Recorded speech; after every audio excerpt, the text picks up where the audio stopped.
and welcome to a mega video log I'm going to do, because a lot of stuff has been going on and there's a lot of stuff I want to say.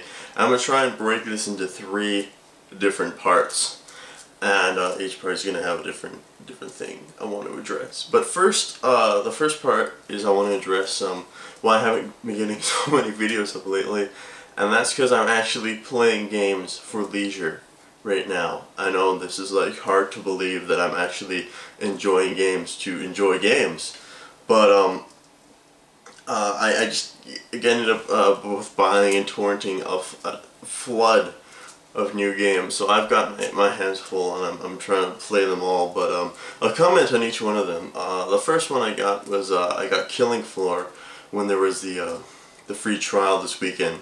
So I tried it out, enjoyed it, and I bought it. And the next one was ArmA 2, which was on for 50% off on the Steam store for $25. And I'm like, that's a fantastic deal. So I bought that one as well. And finally, I ended up both torrenting Borderlands and Men of War, both fantastic games. But I'll talk about these games briefly and what my thoughts are. And I'll start off with Killing Floor. And Killing Floor is a lot of fun, actually. I was really surprised with that game. That it's basically like there's just hordes of demons and they come at you and you kill them. It's kind of like Left 4 Dead with demons and like a little less fleshed out than that game. But anyway, you kind of come in with 6 people and you have to, you know, defend your position against hordes and hordes of like disgusting demons. I think they're called like specimens or some crap like that. But basically you just hold out against them, and it's quite an interesting game. I would say it's a lot of fun just for like 6 people to come in and just like sit down and blast some demons and shit, just like to cool off after a hard day or something. Just come in and like just rip apart demons with 6 friends. So I'm gonna be playing that game every so often, and if any of you actually own Killing Floor, I would be more than happy to play with you, because that is definitely a game you want to play with other people. Alright, moving on. ArmA 2, and I bought this game, and ArmA 2 is both freaking fantastic and both my worst nightmare at the same time. For those of you who don't know what ArmA is basically the most hardcore realistic military simulator ever devised by mankind. It's the most, I guess, largest game I've ever played. Just there's so much stuff that you can do. There's just so many options open to you, and like if you can imagine it, you can like do it. Like I don't even know really where to start with this game, because I've been having a lot of fun with it, but like I said, it's been extremely frustrating. But I guess I've been playing through the campaign, and the campaign has you taking control of 4 Marines in this make-believe Eastern European country called Russia. And basically there's a civil war brewing in Russia, and you're gonna have to stop it and prop up the democratically sided government. But just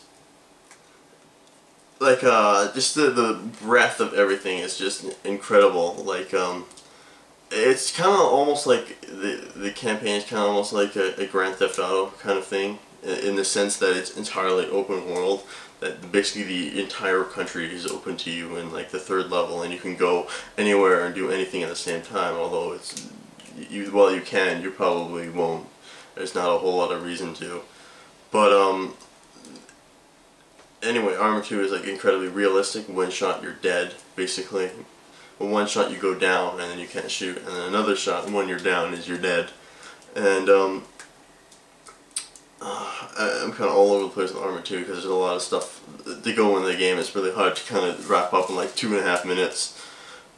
But basically, one of the things I love about ArmA 2 is that the AI is incredible. The AI is so realistic in how it moves and how it acts and how it like works. Like enemies and allies, just they each interact differently, and basically the entire game is built on this dynamic AI system. And sometimes it does an incredible job, and other times it will fuck you up the ass harder than anything you could imagine. Like there was this one part where because in the game, like you can reach a certain point and you can call in, your Marines can call in a helicopter squadron, a helicopter, and it can land and take you guys wherever you want to go. But at one point, I called in my helicopter, and it was in an open field, and the guy's like, "Okay, I'm coming," and the helicopter happens to land on a tree and blows up. And of course, I was freaking out, and I quit, and I saved, and I reopened it, and I got the helicopter, and then we're flying over, and then for some reason the helicopter reaches a certain altitude, and it starts to die. The armor starts to go for some reason, then it explodes, and then everyone parachutes out, and then we all land. I'm like, okay, this is ridiculous. So actually, what I ended up doing was I ended up running to the nearby village, and there was like a car there. And I stole this old beater car off a farmer or something and had 4 Marines pile into it, and I ordered one of my other Marines to drive to where I was going to go.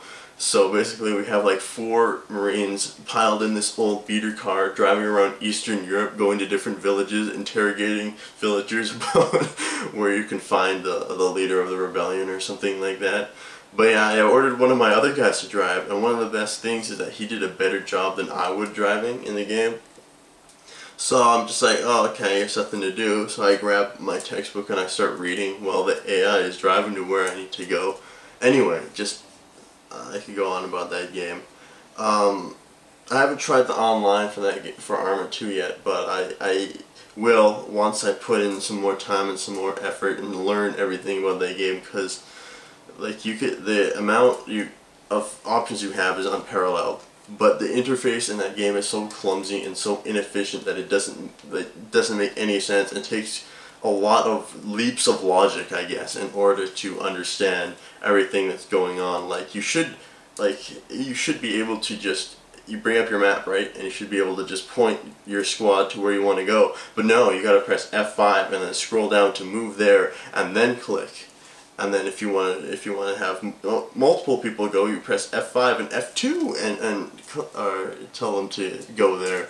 And it's just really quite a pain. Alright, moving on from ArmA before I get wrapped up. Borderlands. Borderlands is absolutely fantastic. I think I'm having a lot of fun with this game, and I kind of wish now that I had bought it, because I see lots of people online playing Borderlands, but sorry, I'm just trying to see how much time I have left. Not that much. I've been blabbing on for too long. But basically Borderlands is an RPG shooter, and I've only reached level 10. I haven't played it that much, and I really wish I had, like I said, I bought it because apparently the online co-op is supposed to be really awesome, but I'm going at solo for now. But basically it's an RPG shooter, and you have this whole world, and you pick up like various loot drops and guns, and you're constantly re-equipping and getting new guns, and you're going around completing quests and shooting stuff and leveling up as time goes on and making your character more and more of a badass. It's a lot of fun, it's really addicting, and it's got a very pretty style. I think I had to mention that because I really love the style in that game. It's really something different and something unique. But I guess I don't really have a whole lot more I want to say about Borderlands. It's just a really cool title that I think you guys should check out. And especially if you're into loot drops and RPGs and like shooters, I guess, then that's like your absolute dream game. But regardless, they took all these different elements from different genres and blended them very well into a very fun, fulfilling, and engaging experience, which I will be playing a lot in the future, because I definitely want to test out my new submachine gun that shoots fire that I got. Like, how awesome is that? Like, a submachine gun that shoots fire. Like, I can't come up with something that awesome. That's just absolutely mind-blowing. Anyway, it shoots fire. There's guns that shoot lightning too. Come on. It's unbelievably awesome. And last, but not least, Men of War. I spent too much time talking about ArmA, and then I kind of left Men of War in the dust. But actually, Men of War is probably my favorite of the games that I have, that I've talked about, that I'm playing. It's like Company of Heroes, except better, way better in a lot of ways, and in a lot of ways it's not quite as good. But basically it's kind of, I guess, a Company of Heroes clone, if you can call it that. But I think it beats Company of Heroes in several ways. One, it's a lot more authentic, I feel, than Company of Heroes. Company of Heroes has like lots of ridiculous like contraptions that I'm pretty sure weren't in like World War II. Like there was like some kind of like APC that shoots fire or some shit like that. I'm like, I don't know if the Germans had that, Doesn't seem very German technology to me. But, oh shit, I'm gonna have to go into another part.